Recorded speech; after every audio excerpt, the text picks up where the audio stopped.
안녕하세요. 토요미스테리 디바제시카입니다. 혹시 지하 아이돌이란 단어 들어보신 적 있으실까요?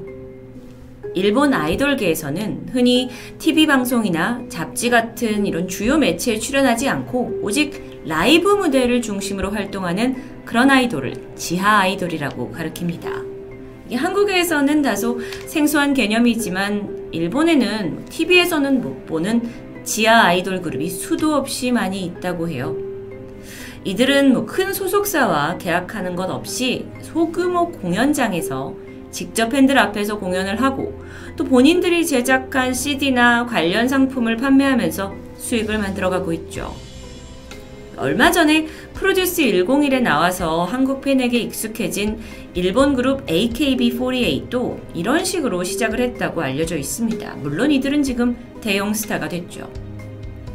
일본에는 어쩌면 한국보다 아주 오래전부터 소위 아이돌 덕질이라는 팬덤 문화가 자리 잡았기에 가능한 일로 보아집니다. 그리고 여기 2019년 4월에 이제 막 활동을 시작한 지하 아이돌 텐시츠케 누케니오미라고 하는 6인조 걸그룹이 있었습니다. 그들의 이 그룹명은요, 제가 한국어로 번역하기가 여간 어려웠는데요. 이걸 직역을 하면 천사를 관통하는 두 번의 읽기 정도입니다. 좀 말이 안 되죠? 이 걸그룹은요, 아주 특이하게도 멤버 전원이 독서를 좋아하는 컨셉의 아이돌이었습니다. 그러다 보니까 다른 그룹에서는 볼 수 없었던 그 복고풍의 어떤 노래와 퍼포먼스를 선보였고 이게 굉장히 신선해요. 그리고 또 때때로는 이들이 노래와 춤 외에도 자작시를 낭독하거나 멤버들이 각자 좋아하는 책을 읽는 영상을 내면서 굉장히 색다른 활동으로 호평을 받게 됩니다. 동시에 지하 아이돌 매니아들 사이에서도 주목을 받게 되죠. 그런데 그러던 지난 2019년 9월 1일 밤 11시입니다. 텐시츠케 누케니오미의 멤버 중 한 명인 21살 마츠오카 에나는 이날도 공연 라이브를 열심히 끝내고 이제 지친 몸을 이끌고 도쿄 에도가와구에 있는 집에 도착하게 되는데요. 이들은 대형 소속사에 있는 그룹들이 아니기 때문에 보통 그냥 약간 직업 또는 알바처럼 무대에 서고 다들 풀풀이 자기 집으로 돌아가는 그런 평범한 소녀입니다.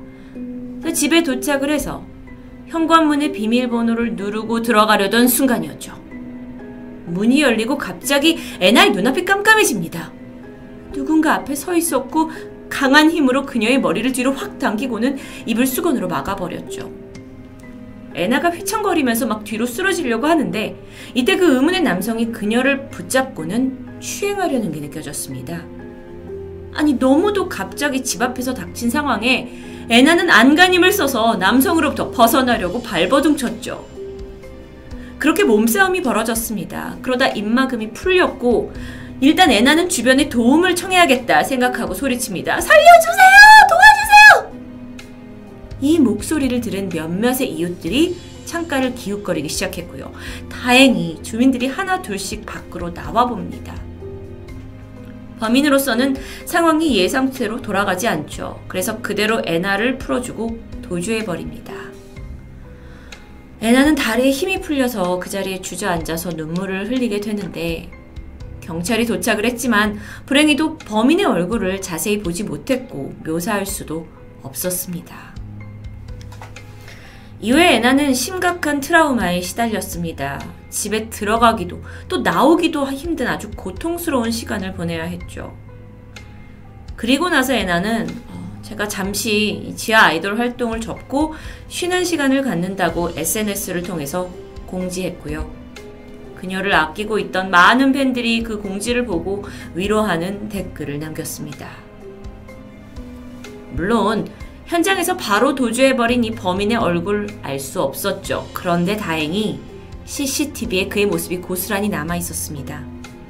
그리고 경찰의 추적 끝에 사건 발생 2주 만인 17일 용의자가 검거됩니다. 그런데 그는 피해자 에나와도 안면식이 있던 사람이었어요.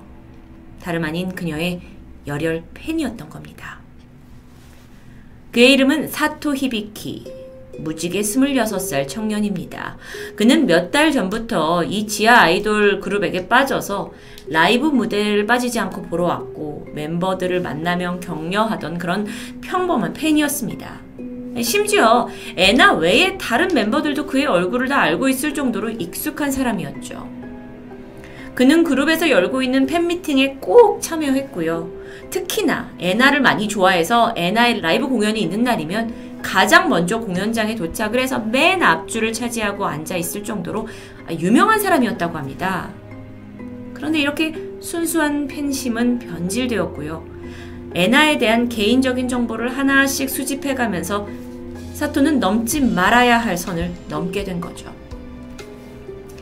사건 당일 이미 애나의 스케줄을 꿰차고 있던 그는 애나가 공연이 끝난 후 집으로 돌아올 것이다 라는 것을 예측했고 미리 그녀의 집 현관문 내부에 숨어서 기다리고 있었습니다.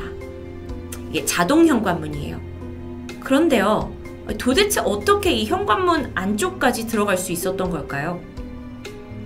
애나는요, 다른 아이돌이 그랬던 것처럼 그룹 홍보도 필요하고 또 라이브나 팬미팅을 언제 한다는 공지를 해야 했기 때문에 트위터를 통해서 이런 알림을 해왔습니다.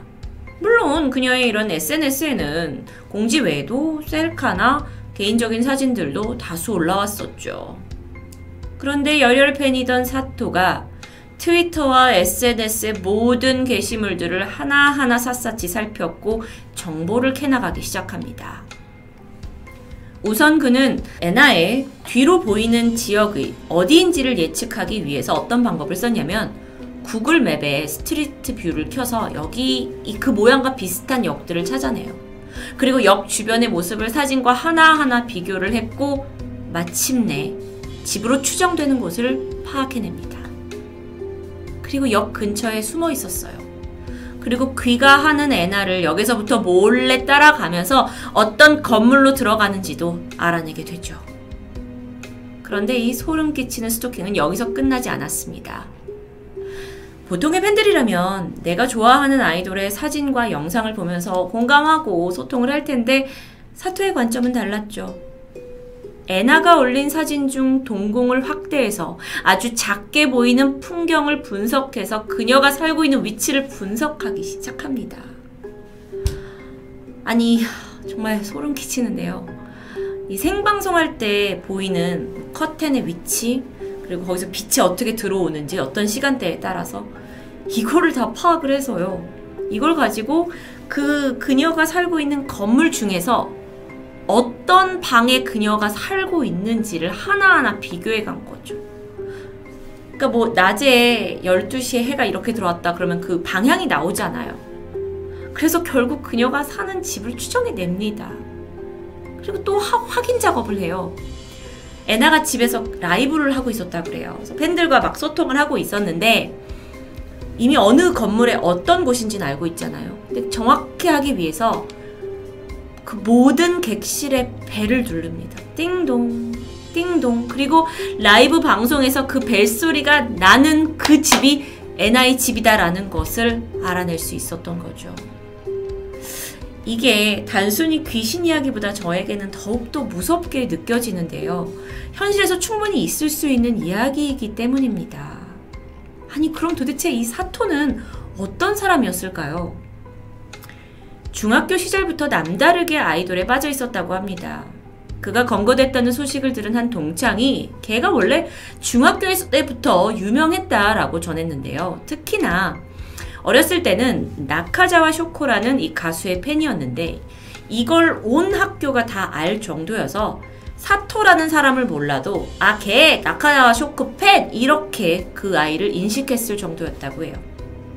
심지어는 어머니와 둘이서 콘서트를 갔다 올 정도로 열혈이었다라는 소문도 있었다고 합니다.